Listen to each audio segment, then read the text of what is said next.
Lilinisin, pabalatan tulad ng isang ahas. Alam po niyo, tama po yung sinabi niya. Kung gusto natin maramdaman ang kagaangan ng buhay, kuryente ang solusyon. Nasa kuryente ang lahat ng dahilan ng pagtaas ng mga bagay-bagay. Kaya aking kaibigan Dante Marcoleta. Happy Chinese New Year mula po sa Team Yorbes Choice. We are very much happy na kasama namin kayo na nagsiselebrate po ngayon. Sa lahat po ng ating mga special guests. Salamat and happy Chinese New Year po sa inyo lahat. Manila, God first. Maraming salamat po, Councilor Torres Alcaraz. Kasama na po natin ang magiging senador din po natin. Palakpakan po natin, Senador Dante Marcoleta. At sa Pluto pong ito, pakinggan na lang po natin ang kanyang mga mensahe para po sa ating lahat. Ang ating susunod na senador, palakpakan po natin, magiging Senador Philip Salvador.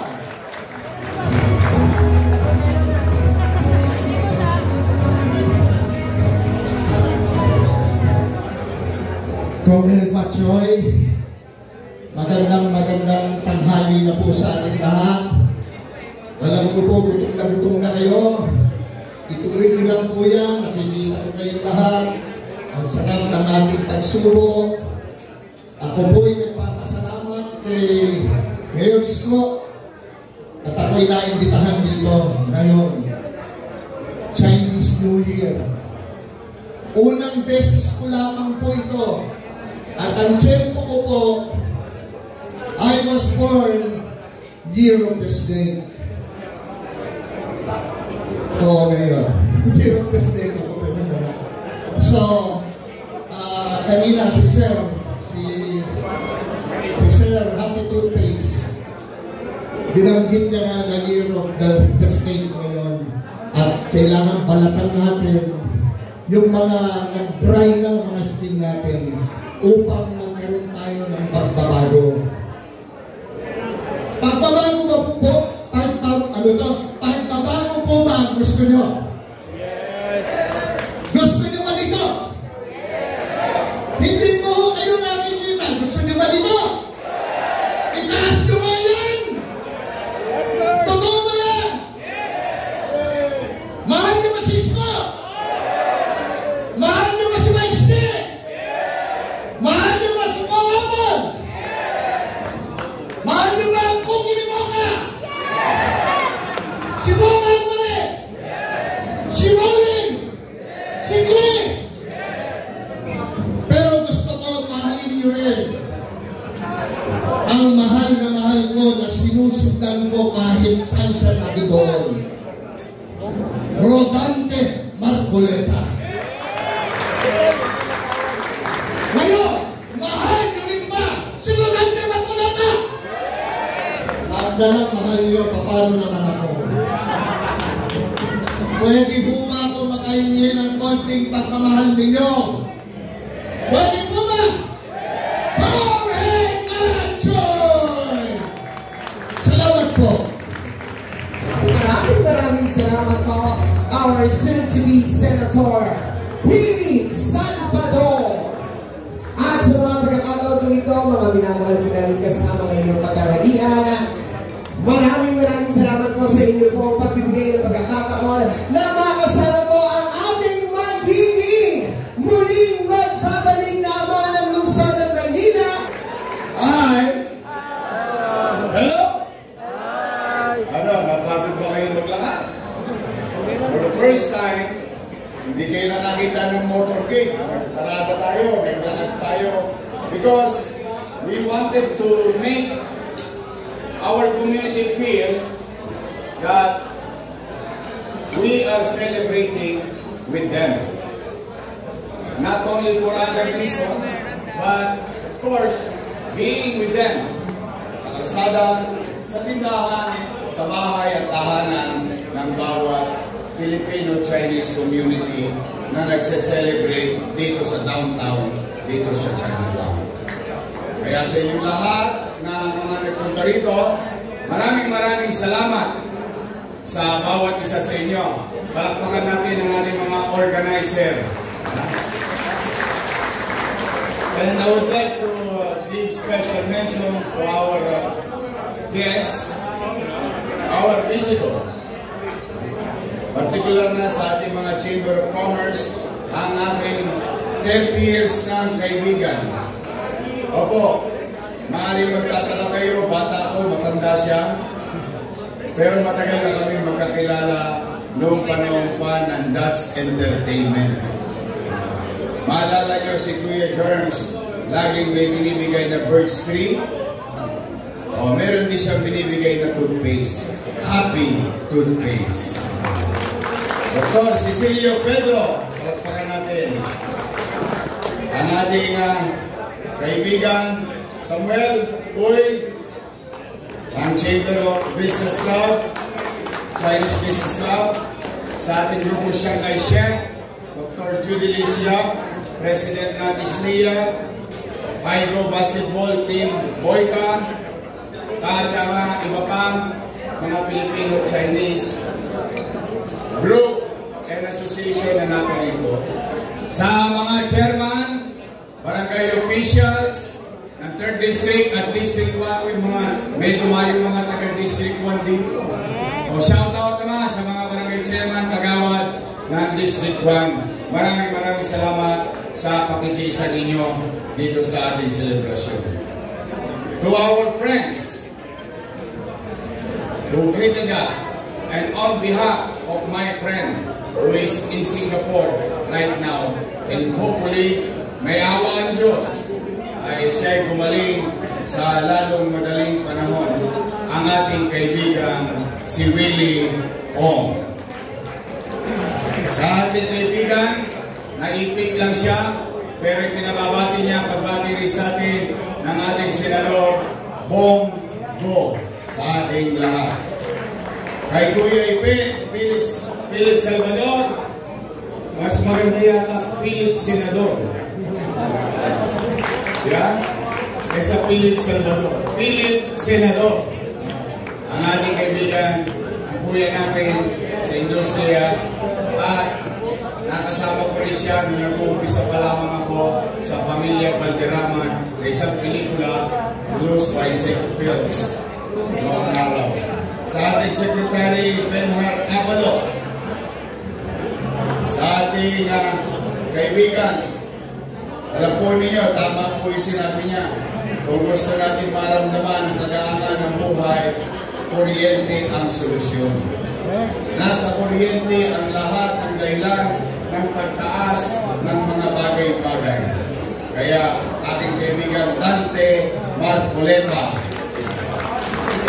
At ang kasama rin natin sa aksyon na si Wilbert Lee. Palakpakan natin.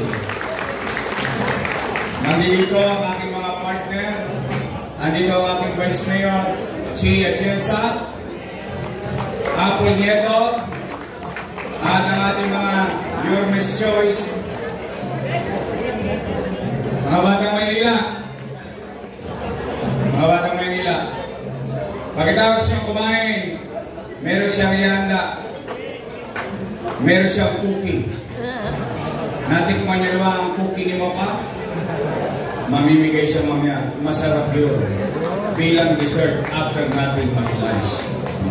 Nandito Chris Tagle, Roland J, at Hong Alvarez, at ang pinaka-pogi sa lahat, mas pogi pa kay Letlet Sarkal, Tol Sarkal.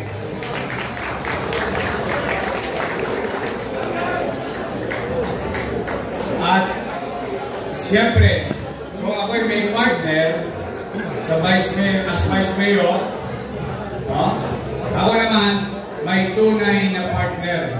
Gusto ko lang ipakilala sa inyo ang aking ex-girlfriend. Opo, ito bihira lumabas to. Pero para sa ating mga Filipino-Chinese community, nakiisa siya, naglakad din siya. Ang aking ex-girlfriend na ngayon ay misis ko na. Miss Tiny Dumagoso.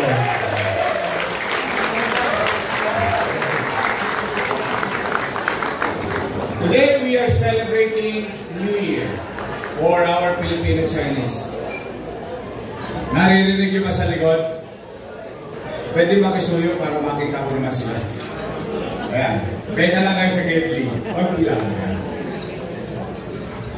Sa mga full-blooded na kapwa ko, Pilipino, this is for you.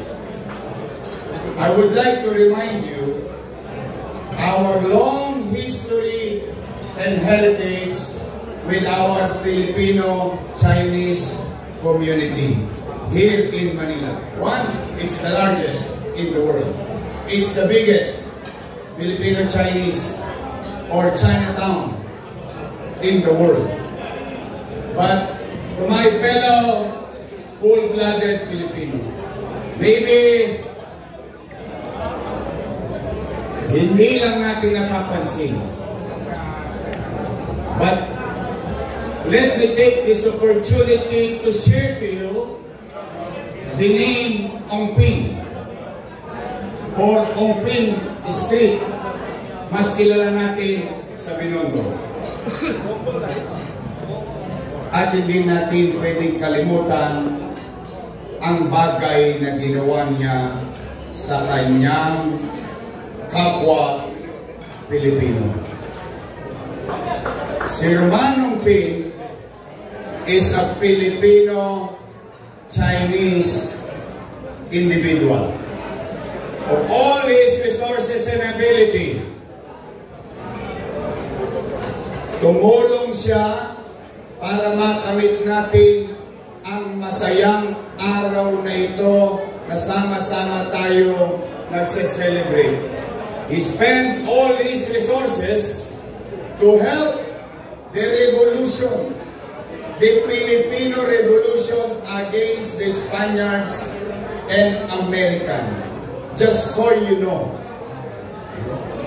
In fact, if I am not mistaken, Mr. Ongping, may he rest in peace, dahil at binuron na pinanandigan niya na siya lang ang Pilipinong Chinese na lagi nagsusuot ng barong, ang pambansang damit ng Pilipinas.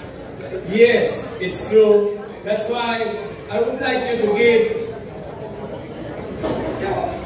para bang pagkilala sa ating mga kasama na mamamayan sa lungsod ng Maynila.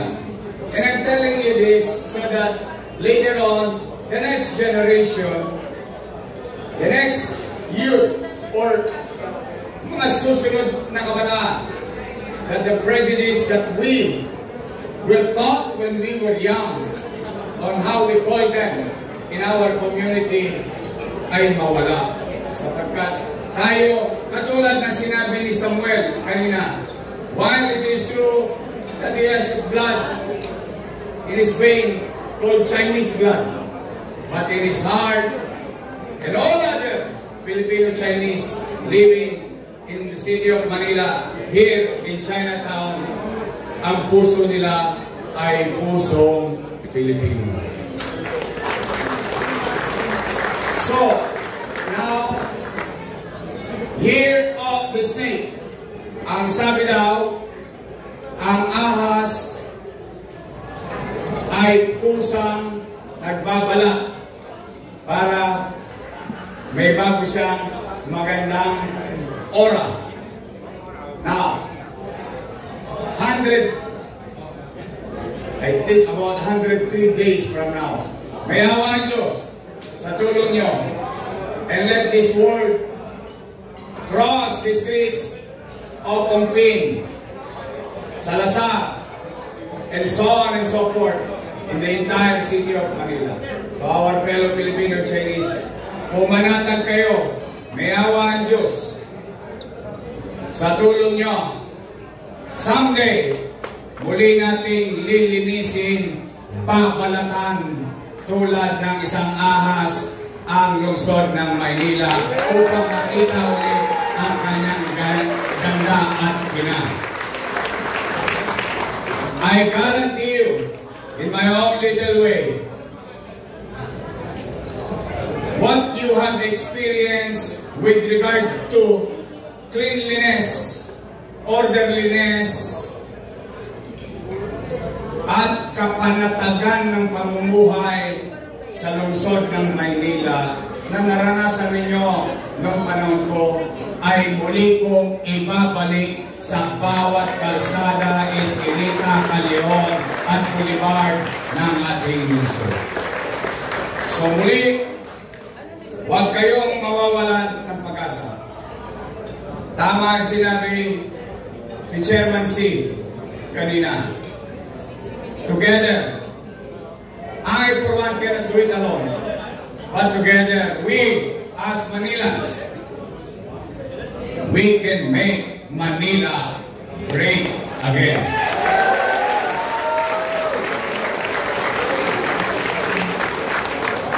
Lastly, to the business community who have experienced abuse from City Hall, I know most of you have experienced such thing nowadays. Umanatag kayo, pagpapahingayin ko na sa City Hall ang mga kati, ang kamay.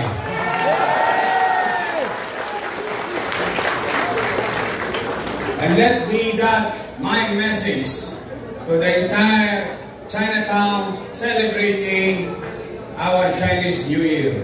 And that can be a message to the entire city of Manila, to every businesses, to every taxpayers of the city of Manila. Sisinupin natin, ibabalik natin ang sigla, bango, kaliwasan, kapayapaan, kapanatagan sa lungsod ng Maynila. Happy New Year sa bawat isa sa inyo. Mayawa ang Diyos, mga nanaos tayong muli. Maraming salamat. Pagpalain nawa kayo ng buong may kapal. Manila! God first. Thank you.